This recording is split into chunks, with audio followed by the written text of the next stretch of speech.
Hello friends, जय माता दी। कैसे हैं आप सब दोस्तों। 9 जुलाई को गुरु पूर्णिमा है। हालांकि 8 जुलाई को 11 बजे आ जाएगी, पर हम कोई भी तिथि उस दिन मानते हैं जिसमें वो सूर्योदय होता है। यानी कि 9 जुलाई को दोपहर को 1:06 तक रहने वाली है दोस्तों। और गुरु पूर्णिमा का दिन बहुत ही बड़ा दिन माना जाता है। ध्यान की नींव होती है गुरु की छवि, पूजा की नींव होती है गुरु के चरण, और गुरु के वाक्य मंत्र के समान होते हैं। मोक्ष केवल गुरु कृपा से ही संभव होता है। गुरु की मान्यता केवल वैदिक संस्कृति में नहीं पाई जाती है, अन्य किसी भी भाषा में गुरु का कोई पर्यायवाची नहीं है। दोस्तों, अध्यापक हो, स्वामी के पर्याय तो मिल जाते हैं, परंतु गुरु इन सब से ऊपर होता है।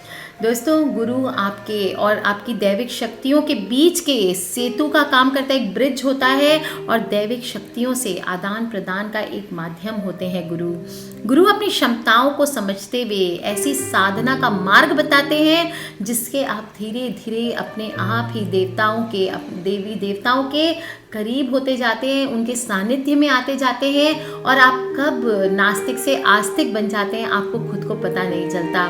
दोस्तों, गुरु एक माध्यम होता है, ज्ञान जैसे गर्म पानी के समान होता है, शिष्य होता है ठंडे पत्थर के समान। उस पर आप धीरे धीरे अपने प्रेम रूपी वर्षा करके, अपने ज्ञान रूपी वर्षा करके पिघला के मोम की तरह उसको बना देते हैं, जो हर परिस्थिति में अपने आप ढल जाता है, और कठिन से कठिन समय में भी मुस्कुराते हुए वो अपने सेल्फ डिपेंडेंट होकर अपने पैरों पे खड़ा होकर के जीवन का संघर्ष करना सीख लेता है। ये सिर्फ एक गुरु कर सकता है दोस्तों, और गुरु का मिलना बहुत ही दुर्लभ होता है। गुरु की खोज में दूसरों की सुनी सुनाई बातों पर कभी नहीं जाना चाहिए। जो आपका दिल करे ये गुरु है तो ये ही गुरु है। चाहे वो आपके मम्मी पापा हो सकते हैं, आपका कोई फ्रेंड हो सकता है, आपकी कोई बहन भाई हो सकते हैं, कोई भी हो सकते हैं दोस्तों। ज़रूरी नहीं है कि गुरु कोई शिक्षा, कोई जैसे टीचर है अगर स्कूल में, तो आप सिर्फ उनको ही गुरु माने, या किसी ने आपको किसी प्रकार की शिक्षा दी तो वो ही आपके गुरु हैं। जो आपके जीवन को जीने का सबक देता है वो आपके एक्चुअल गुरु होते हैं। दोस्तों, बुद्धिज्म में महावीर, जो जैनिज्म है उसमें भी बुद्ध पूर्णिमा और गुरु महावीर जी की पूर्णिमा बहुत जोर से मनाई जाती है, और हमारे हिंदू धर्म में तो व्यास पूर्णिमा को ही हम गुरु पूर्णिमा कहते हैं, क्योंकि पावन पर्व हमारी संस्कृति, सभ्यता, हमारे धर्म, जीवन और सिद्धांत, इन सब की प्रेरणा और प्रकाश के स्रोत के उदय का पर्व है। दोस्तों, इसी दिन लगभग 5000 साल पहले भगवान अपने अंश से कृष्ण द्वैपायन के रूप में प्रकट हुए थे, और भगवान पराशर के पुत्र कृष्ण द्वैपायन, जिन्हें हम सभी वेद व्यास जी के नाम से जानते हैं, आज के दिन ही इनका आविर्भाव हुआ था। इसलिए आज की तिथि को, यानी गुरु पूर्णिमा की तिथि को, हम व्यास पूर्णिमा भी कहते हैं। और व्यास पूर्णिमा का अभिप्राय होता है भगवान व्यास जी के जन्म की पूर्णिमा। द्वापर के अंत में जब मनुष्य की बुद्धि निर्बल और क्षीण होने लगी थी, कुंठित होने लगी थी, तमो गुण में वृद्धि होने लगी थी, तभी भगवान का अंश अवतार प्रकट हुआ था। दोस्तों, व्यास देव जी ने उन्हीं वैदिक मंत्रों का अपने श्लोकों में अक्षरश अनुवाद करके, इतिहास और पुराण में उनका परावर्तन करके मानव मात्र के लिए ज्ञान का द्वार खोल दिया।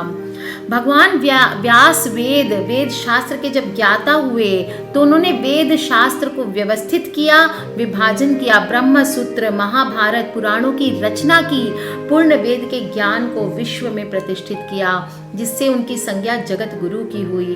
दोस्तों, आज हम जितने भी वेद पुराण पढ़ते हैं उसमें से आधे से ज़्यादा वेद व्यास जी के लिखे गए हैं। चाहे वो महाभारत ले लीजिए, विष्णु पुराण ले लीजिए दोस्तों, सभी गीता ले लीजिए, सभी व्यास देव जी द्वारा रचित हैं। इसलिए आज के इस पावन दिवस पर उस महापुरुष के चरणों में नतमस्तक होते हुए उनके दिखाए हुए पथ पर हमें आगे बढ़ने की प्रेरणा प्राप्त करनी चाहिए, और अपने अपने जीवन के लक्ष्य को प्राप्त करने चाहिए।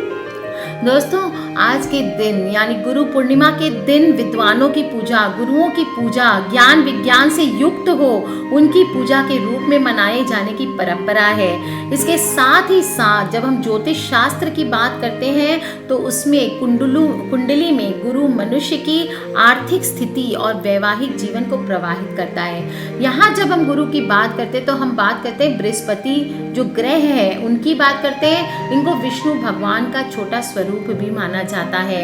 और आपकी कुंडली में यदि गुरु ग्रह मजबूत है तो कमजोर स्थिति में है तो निश्चय ही आपको आर्थिक और वैवाहिक जीवन कष्टमय होना ही है। आपको सबसे पहले अपने गुरु को बलिष्ठ करना चाहिए और ऐसे कुछ चमत्कारी उपाय होते हैं जिनको करके गुरु पूर्णिमा के दिन आप जीवन के कष्ट को दूर करके अपने भाग्य को चमकाने में मददगार होते हैं। दोस्तों, गुरु पूर्णिमा के दिन को मिस नहीं करना चाहिए और इस दिन गुरु को नमन करके आपने अगर किसी को गुरु नहीं बनाया है तो भगवान विष्णु को अपना गुरु मान लें या आप अपने इष्ट देव को भी गुरु मान सकते हैं। उनकी यथावत पूजन करें। पूजन कैसे करनी है?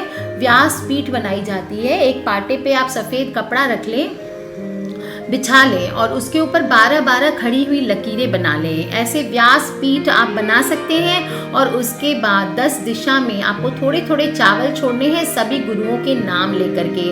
सभी गुरु में कौन कौन से आते हैं? वेद व्यास जी आते हैं, शंकराचार्य जी आदि। आपके जीवन के जो भी गुरु हैं उन सभी के आप नाम लेकर के चावल छोड़ें और उसके बाद थोड़े से पुष्प लेकर के क्षमा प्रार्थना करके उनसे प्रार्थना करें कि हे गुरुदेव आप हमारे जीवन को ऐसे ही अंधकार हमारे जीवन के दूर करके हमें ज्ञान रूपी पथ दिखलाते रहिए।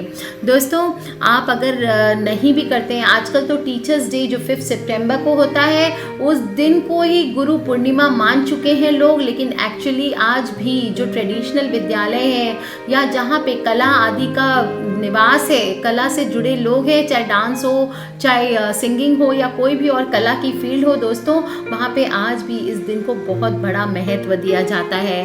गुरु पूर्णिमा ही विशेष रूप से गुरु का दिन होता है और इस दिन आप जितने भी ज्ञानी लोग हैं आप उनकी यथावत पूजन करें, परिवार पर कृपा बनाए रखने के लिए प्रार्थना करें। आप अपने गुरु को कुछ भी भेंट स्वरूप आपकी इच्छा अनुसार, आपकी श्रद्धा शक्ति के अनुसार आपको उस दिन भेंट ज़रूर करना चाहिए।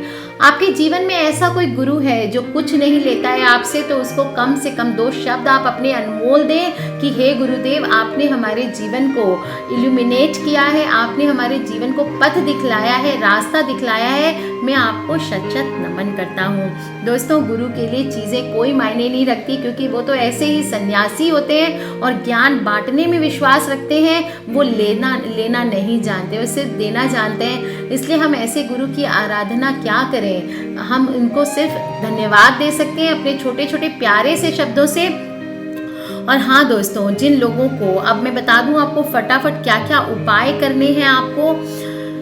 जिन लोगों को अध्ययन संबंधी बाधाएं अक्सर परेशान करती हैं, अगर एग्जाम्स में या किसी में प्रॉब्लम्स आ रही है तो इस दिन आपको गीता का पाठ करना है, चाहे आप 5 श्लोक का ही पाठ करें और भगवान श्री कृष्ण का पूजन करें, साथ ही गौ माता को गुड़ जरूर खिलाएं। अगर आपके आसपास गाय नहीं है, कुछ लोग जैसे अब्रॉड रहते हैं दुबई वगैरह में या फिर मॉरिशस में है, यूएस में है, गाय उनको नहीं मिलती है तो आप लोग गौ के नाम के जो भी पैसा आप अपने हाथ से जोड़ के रखना चाहते हैं वो रख लें और जब भी कभी आपको ऐसा मौका मिले कि आप दान कर सके गौ को, तो वहाँ पे उस पैसों से आप वो दान में यूज़ कर सकते हैं।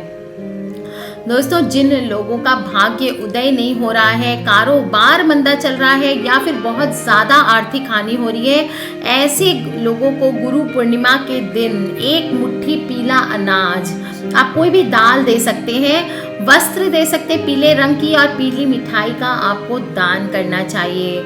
दोस्तों, गुरु पूर्णिमा के दिन गुरु का यंत्र बनाएं, ज्योतिष आचार्य से सलाह लेकर के उसमें उस दिन का शुभ मुहूर्त मैंने आपको जो बताया है, उन मुहूर्त में आपको पूजन करना है और शुभ मुहूर्त में इस यंत्र को आप अपने घर पे स्थापित कर सकते हैं। इससे गुरु का शुभ प्रभाव भी बढ़ जाता है और आपकी कुंडली में किसी भी प्रकार के गुरु दोष होते हैं तो वो भी दूर हो जाते हैं। अगर आपकी कुंडली में गुरु की अशुभ स्थिति है तो आप किसी ब्राह्मण को पुखराज का दान कर सकते हैं। गुरु की अशुभ स्थिति जीवन में बहुत तरह के कष्ट देती है दोस्तों, इसलिए ओम ब्रिंग बृहस्पति नमः उस दिन इस मंत्र का आपको जरूर जप करना है। 108 मंत्रों का जप करें, थोड़ी सी चने की दाल और गुड़ रख लें, मंत्र को जप करके प्रसाद के रूप में सभी परिवार वालों के साथ इसको बांट करके खाएं और आप देखेंगे कैसे आप सभी का भाग्य उदय एक साथ होता है। आपको अगर ये नहीं करना है तो आप गायत्री मंत्र का भी जप कर सकते हैं। ओम भूर्भुवः स्वः तत्सवितुर्वरेण्यं भर्गो देवस्य धीमहि धियो यो न प्रचोदयात्।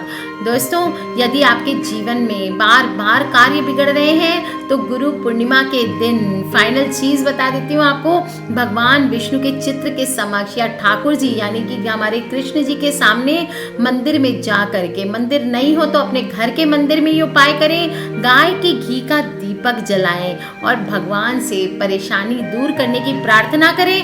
आप देखेंगे कैसे आपके जीवन में गुरु की कमी पूरी हो जाती है, आपको एक पथ मिल जाता है दोस्तों और आपके जीवन में भाग्य उदय हो जाता है। बहुत छोटे से उपाय, बहुत हल्के से गुरु को थैंक करना तो बनता है दोस्तों, इसलिए ज़रूर करें। आज के लिए इतना ही। किसी भी प्रकार के प्रश्न हो प्लीज़ मुझे वीडियो के नीचे आप लिख के ज़रूर पूछ लें।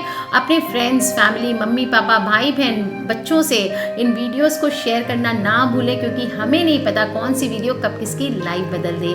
आज के लिए इतना ही दोस्तों। खिलखिलाते रहिए, मुस्कुराते रहिए, माता रानी को मनाते रहिए। और हाँ दोस्तों, अगर किसी भी तरह के पर्सनल प्रॉब्लम से आप मुझे ईमेल कर सकते हैं। मेरी ईमेल आईडी है brijnari@gmail.com। Love you all friends, take care, subscribe करके रखें ताकि आप और मैं आने वाले वीडियोस के थ्रू कनेक्टेड रहे। लव यू ऑल एंड जय माता दी।